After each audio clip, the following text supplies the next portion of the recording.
আজ তোমাদের সাথে আমি শেয়ার করব মিষ্টি আলুর একটা সহজ রেসিপি, মিষ্টি আলুর চাট। ছোটবেলা থেকেই এই মিষ্টি আলু আমার খুব প্রিয় ছিল। বাড়িতে যখন মিষ্টি আলু আসতো, মা সেটা দিয়ে একটা মিষ্টি বানাতো, পান্তুয়া। সেটা খেতে আমি খুব ভালোবাসতাম। সেই মিষ্টি আলু চাট বানাবার জন্য প্রেসার কুকারে জল আর নুন দিয়ে মিষ্টি আলুর একটা সিটি মেরে নেব। একটাই সিটি মারবো, না হলে এই মিষ্টি আলু বেশি সেদ্ধ হয়ে যায়। আর ফোড়নের জন্য আমরা ধনেপাতা, কাঁচা লঙ্কা, কারি পাতা আর জিরে নিয়ে নিয়েছি। আর নিয়েছি চাট মশলা, চিলি পাউডার আর সল্ট।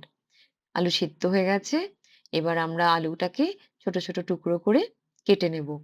এই মিষ্টি আলু কিন্তু খুব হেলদিও। এতে প্রচুর ভিটামিন সি আর অ্যান্টিঅক্সিডেন্ট আছে, যা আমাদের স্কিন আর চুলের জন্য খুবই উপকারী।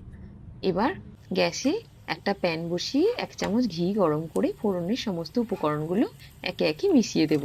আমি এখানে ঘি ইউজ করেছি, তোমরা চাইলে কিন্তু তেলও ইউজ করতে পারো। এবার ফোড়নের উপকরণগুলোকে একটু নেড়েচেড়ে রাঙা আলুটা ওর মধ্যে মিষ্টি আলুটা দিয়ে সমস্ত গুঁড়ো মশলাগুলো ঢেলে দেব। দিয়ে তারপর মিশিয়ে ভালো করে নেড়েচেড়ে নিলেই তৈরি হয়ে যাবে আজকে আমাদের রেসিপি, রাঙা আলুর চাট।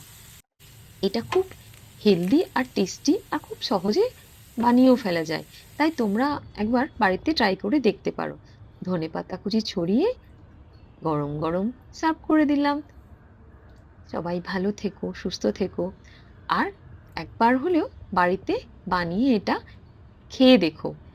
হেলদি আর খুব সহজে বানিয়ে ফেলা যায় রাঙা আলু বা মিষ্টি আলুর চাট।